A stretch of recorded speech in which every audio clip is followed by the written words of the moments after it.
হুকুকুল ওয়ালিদাইন,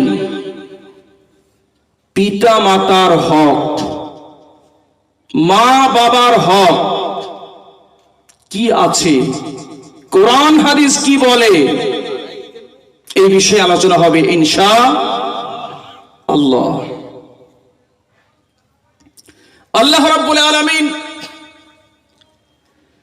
পবিত্র কালামে বলছেন, ওয়াকাযা রাব্বুকা আল্লা তা'বুদু ইল্লা ইয়্যাহু ওয়া বিল ওয়ালিদাইনি ইহসানা। পৃথিবীর জমিনে আল্লাহর বান্দাদের উপরে সর্বপ্রথম হক হলো, আল্লাহ রাব্বুল আলামিন ফয়সালা করে দিয়েছেন, আল্লাহর ফয়সালা, আল্লাহ সিদ্ধান্ত করে দিয়েছেন ইবাদত একজনের হবে, তিনি হলেন আল্লাহ। মাতা শুধু একজনের কাছে নত হবে, তিনি হলেন আমাদের আল্লাহ। এটা আমার কথা নয়, আল্লাহ তাআলা নিজেই বলেছেন, ওয়াকাযা রাব্বুকা আল্লা তা'বুদু ইল্লা ইয়্যাহু। আপনার রব সিদ্ধান্ত করে দিয়েছেন, ফয়সালা করে দিয়েছেন, ইবাদত যদি হয় একমাত্র ইবাদত হবে শুধুমাত্র আল্লাহর জন্য। কার জন্য বলেন?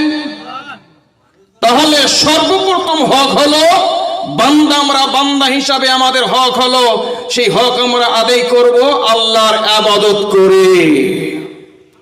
এটা আল্লাহর ফয়সালা। আল্লাহর ইবাদত করার মাধ্যমে যেমন কোন ত্রুটি করা যাবে না, করা যাবে না, কে বলেন? আল্লাহর ইবাদতের মাধ্যমে কোনো ত্রুটি করা যাবে না। আল্লাহ রাব্বুল আলামিন হকের পরে আল্লাহ রাব্বুল আলামিন জানিয়ে দিলেন, ওয়া বিল ওয়ালিদাইনি ইহসানা। আল্লাহ রাব্বুল আলামিনের হক আদায় করার পরে আল্লাহ তাআলার ফয়সালা হলো, আল্লাহর হকের পরে হক হলো সন্তানদের জন্য তারা পিতা মাতার ইহসান করবে, পিতা মাতার সঙ্গে তারা সদ্ব্যবহার করবে।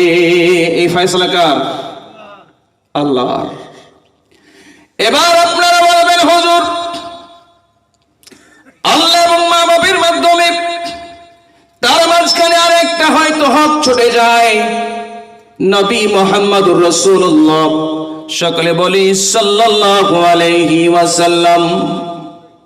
এবার উত্তরটা হলো, আল্লাহর হক আদায় করার মাধ্যমে নবীর হকটা আল্লাহর হকের সঙ্গে কিন্তু জড়িত আছে। কথা বলেন ঠিক কি ঠিক না বেঠিক?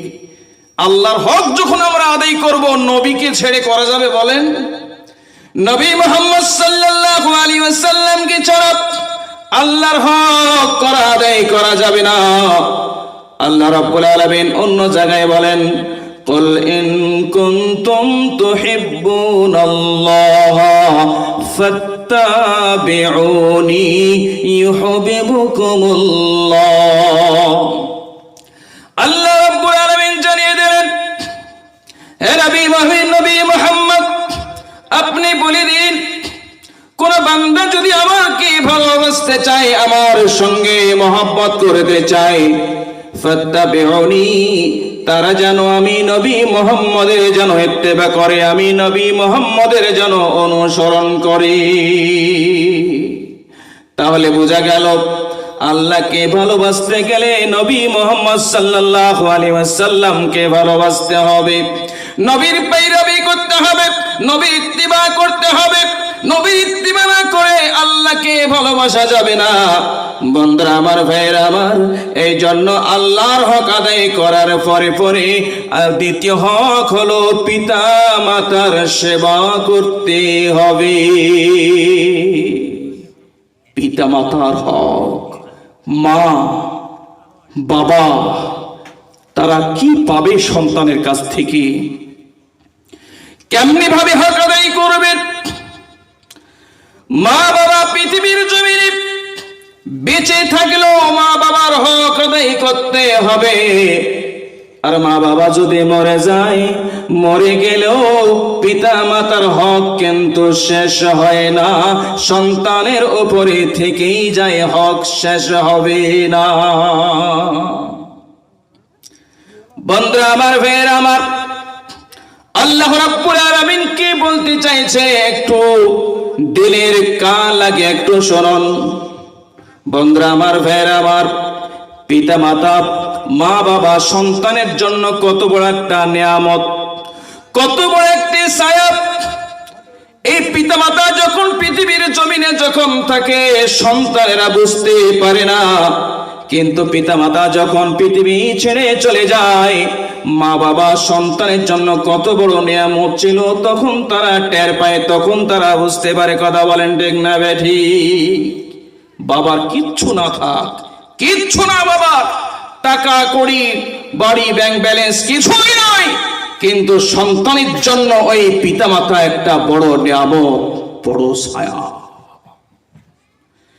বন্ধু আমার, ভাইয়ের আমার, আমি বলতে চাই, সন্তান যখন এই পৃথিবীর জমিনে থাকে, মা বাবার খেদমত করতে চায় না, তাদের কদর বুঝতে পারে না, নিয়ামত তারা শুকর আদায় করতে পারে না। আল্লাহ রাব্বুল আলামিন জানিয়ে দিলেন, যখন আমরা পিতা আর মাতা যখন কি থাকে, যুবক থাকে, পিতা মাতা যখন শক্তিশালী থাকে, পিতা মাতা যখন শক্তিশালী থাকে, তখন আমরা সন্তান যারা আমরা আছি, তখন আমরা পুচ্ছি, তাই কি না? তখন তো পিতা মাতার কথা না মানলে কোনো উপায় থাকে? বলেন? যখন আমরা ছোট্ট যখন থাকি, পিতা মাতা যা বলে আমাদের তা শুনতে হয়। আল্লাহ রাব্বুল আলামিন বলেন, যখন এই ছোট্ট সন্তানটা যখন বড় যখন হয়ে যায়, এই সন্তানটা যখন যুবক যখন হয়ে যায়, আর পিতা মাতা যখন বুড়া আর বুড়ি যখন হয়ে যায়, তখন পিতা মাতার কিন্তু কামাবার কিন্তু শক্তি থাকে না। তখন সেই ছেলে কামাই করে, অর্জন করে। সেই সময়ের কথা আল্লাহ রাব্বুল আলামিন বলেন, আল্লাহ তাআলা বলেন, ইম্মা ইয়াবলুগান্না ইনদাকাল কিবারা আহাদুহুমা আও কিলাহুমা ফালা তাকুল লাহুমা উফ। সেই সময়ের কথা আল্লাহ তাআলা জানিয়ে দিলেন, তোমার পিতামাতার সঙ্গে তোমরা কিভাবে সদ্ব্যবহার করবে, তার তাফসীর আল্লাহ রাব্বুল আলামিন নিজেই বলে দিয়েছেন। আল্লাহ তাআলা বলেন, ইম্মা ইয়াবলুগান্না ইনদাকাল কিবারা আহাদুহুমা আও কিলাহুমা, তোমার জীবন্ত অবস্থায় তুমি যদি তোমার মা এবং বাবাকে যদি উভয়কে যদি পেয়ে যাও, অথবা দুইজনের মধ্যে একজনকে যদি তুমি পেয়ে যাও, তাহলে আল্লাহ তাআলা বলেন, ফালা তাকুল লাহুমা উফ, তাদের সঙ্গে তোমাদের কাজে এমন কোন ভাষা প্রয়োগ করবে না, এমন কোন আচরণ করবে না যে যার কারণে তুমি বিরক্ত হয়ে, পিতামাতার উপরে বিরক্ত হয়ে, ফালা তাকুল লাহুমা উফ, ইস, উস, এই শব্দটা পর্যন্ত পিতামাতাকে বলা যাবে না। কষ্ট দেওয়া তো দূরের কথা, এমন কোন কাজ করা যাবে না যে কাজের মাধ্যমে আপনার আব্বা ইস অথবা উহ বলল, আহারে আমার সন্তানটাকে কত কষ্ট করে মানুষ করেছি, আজ আমার সন্তান আমাকে এমন কথা বলে, আহ, পিতামাতা যদি এতটুকু কষ্ট পেয়ে যায়, জীবন বরবাদ হয়ে যাবে। অথবা পিতামাতার কোনো কাজ করতে গিয়ে সন্তান ইস উস এই কথাটা পর্যন্ত বলতে পারবে না। এই হুকুম কার? আল্লাহর। এই হুকুম হচ্ছে আল্লাহর। কষ্ট দেওয়া তো দূরের কথা, এতটুকু পর্যন্ত পিতামাতাকে বলতে পারবে না, কোনো কাজে বিরক্ত হয়ে ইস উস কথাটা বলা যাবে না। তারপরে আল্লাহ রাব্বুল আলামিন বলেন ওয়ালা তানহারহুমা, পিতামাতার সঙ্গে যখন কথা বলবে জোরালো ভাষায় কথা বলতে পারবে না, তাদেরকে ধমক দিয়ে কথা বলতে পারবে না। তারপরে আল্লাহ বলেন ওয়াকুল লাহুমা কাওলান কারীমা, পিতামাতার সঙ্গে সম্মানজনকভাবে কথা বলবে। এমন কিছু বাক্য বাচনভঙ্গি হবে যে সম্মানজনক ভাষায় পিতামাতার সঙ্গে কথা বলতে হবে। চোখ মুঠা করে মা বাবার সঙ্গে কথা বলা যাবে না। তারপরে আল্লাহ রাব্বুল আলামিন বলেন ওয়াখফিজ লাহুমা জানাহাজ যুল্লি মিনার রাহমা ওয়া কুর রাব্বিরহামহুমা কামা রাব্বায়ানি সগীরা, মা বাবার সঙ্গে পিতামাতার সামনে বিনয় প্রকাশ করবে, পিতামাতার সামনে নতজানু হয়ে কথা বলবে। এবার বলবেন হুজুর নতজানু কাকে বলে? আপনারা দেখেছেন, এই নতজানু যদি আপনারা জানতে চান বা দেখতে যদি চান, তাহলে আমাদেরকে ডিফেন্সে আমাদেরকে যোগ দিতে হবে। আর্মি বাহিনী আছে না, পুলিশ বাহিনী আছে, আর্মি বাহিনী আছে, তাহলে ওখানে একটু আপনাদেরকে যেতে হবে। তারা তাদের সেই আর্মি বাহিনী পুলিশ বাহিনী যারা আছে তারা তাদের বসের সঙ্গে কিরকম আচরণ করে সেটা একটু দেখে আসার লাগবে। বস যদি বলে এই কাজটি করনি কেন, জি স্যার করছি, বলে না, তারা উঠতে বসতে ইয়েস স্যার জি স্যার করছি, ধমক দিলে বলে ঠিক আছে স্যার, বলে না। বস যদি তাদেরকে ধমক দেয় তবু বলে জি স্যার করছি স্যার ইয়েস স্যার, এগুলো বলে না বলেন? আপনারা দেখবেন ধমক দিলেও তারা বলবে ইয়েস স্যার জি স্যার, উঠতে বসতে চলতে ফিরতে তারা কিরকম সম্মান প্রদর্শন করে এটা একটু দেখা দরকার আছে।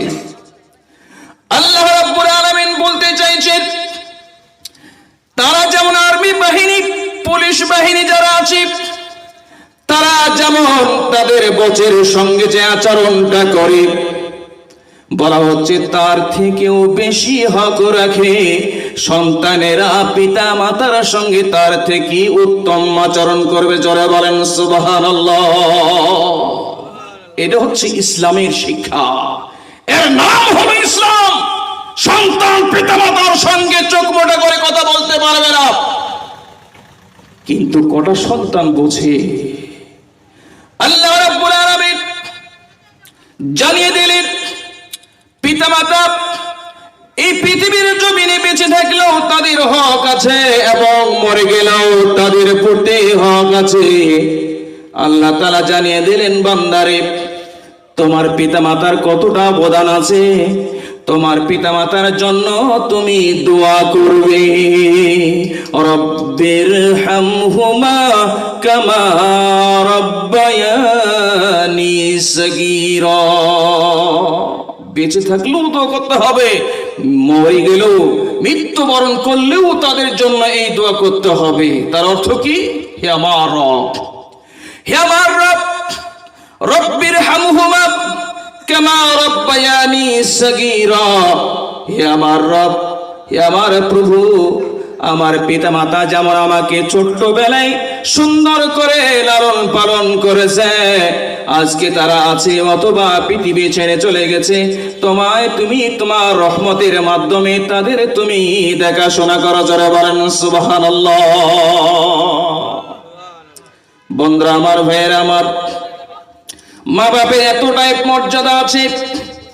একজন সাহাবী রাসূলকে এসে জিজ্ঞেস করছেন, ইয়া রাসূলুল্লাহ, ইয়া হাবিবাল্লাহ, খেদমত করব কার? আল্লাহ নবী বললেন তোমার মায়ের খেদমত করবে। আবার সাহাবী জিজ্ঞেস করলেন, ইয়া রাসূলুল্লাহ, তারপরে খেদমত করব কার? আল্লাহ নবী বললেন, তোমার মায়ের খেদমত করবে। আবার সাহাবী জিজ্ঞাসা করলেন, হুজুর তারপরে খেদমত করব কার?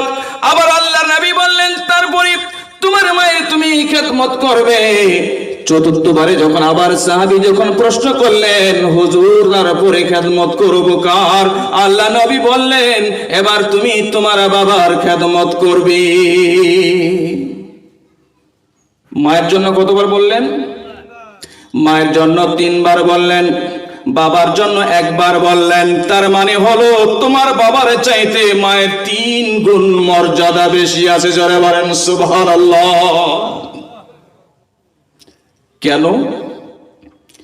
এই 3 গুণ মায়ের মর্যাদা বাড়িয়ে দেওয়ার কারণটা কি জানা দরকার আছে না? এর কারণ হলো আল্লাহ রাব্বুল আলামিন অন্য জায়গায় বলেন, ওয়াসাইনাল ইনসানা বিওয়ালিদাইহি ইহসানা হামালাতুহু উম্মুহু কুরহা ওয়া ওয়াযাআতুহু কুরহা ওয়া হামলুহু ওয়া ফিসালুহু 30 শাহরা। আল্লাহ রাব্বুল আলামিন সারা পৃথিবীর মানুষকে ওসিয়ত করেছেন। শুধু মুসলমানদেরকে ওসিয়ত করা হয় নাই, শুধু মুমিনদেরকে বলা হয় নাই, সারা পৃথিবীর মানুষকে তিনি ওসিয়ত করেছেন, হে পৃথিবীর মানুষেরা শোনো, তোমার মা বাবার প্রতি তোমরা ইহসান করবে, তাদের সঙ্গে সৎ ব্যবহার করবে। তার কারণ হলো হামালাতুহু উম্মুহু কুরহা ওয়া ওয়াযাআতুহু কুরহা ওয়া হামলুহু ওয়া ফিসালুহু 30 শাহরা। তার কারণ হলো তোমার মা তোমাকে অত্যন্ত কষ্টের সহিত তোমাকে গর্ভধারণ করেছে। যারা বলেন সুবহানাল্লাহ। মা যে 3টি মর্যাদা বাড়িয়ে দেওয়া হলো, 1 নম্বর কারণ হলো মা 3টি কষ্ট করে, যে 3টা কষ্ট বাবা কোনোদিন করে না। 1 নম্বর, মা যে কষ্টটা করে 10 মাস 10 দিন ধরে মা সন্তানটাকে পেটে ধরে। কথা বলেন ঠিক না বেঠিক? এই কষ্ট কিন্তু কোনো বাবা আমরা করি বলেন? কোন বাবা করি না। 2 নম্বর কষ্ট হলো মা প্রসবের সময় যে কষ্ট, যে ব্যথাটা পায়, এটা কিন্তু এই কষ্ট কিন্তু বাবা পায় না।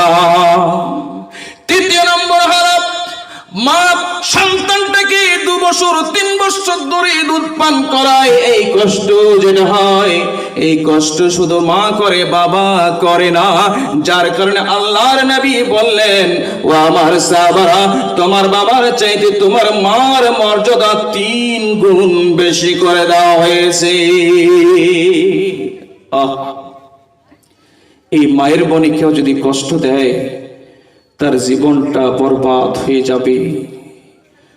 বন্ধুরা আমার, ভাইয়েরা আমার, মা যদি, পিতা মাতা যদি কাফির যদি হয়, বেঈমান যদি হয়, তবুও মা বাবা কি কষ্ট দেওয়া যাবে? যাবে নাকি বলেন? মা বাবাকে কষ্ট দেওয়া যাবে না। ছেলে মুসলমান হয়েছে কিন্তু মা বাবা মুসলমান হয়নি, কিন্তু মা বাবার সমস্ত কথা মানতে হবে। কিন্তু একটা কথা মনে রাখবেন, মা বাবা যদি বলে, কুফরি করার কথা যদি বলে, শিরক করার কথা যদি বলে, অন্যায় করার কথা যদি বলে, এই কথা কিন্তু মানা যাবে না। কিন্তু পিতা মাতার সহিত বেয়াদবিও করা যাবে না, মানাও যাবে না। কিন্তু পিতা মাতার সহিত বেয়াদবিও করা যাবে না। সুন্দরভাবে মা বাবাকে বুঝিয়ে বলতে হবে, কিন্তু বেয়াদবি করা যাবে না।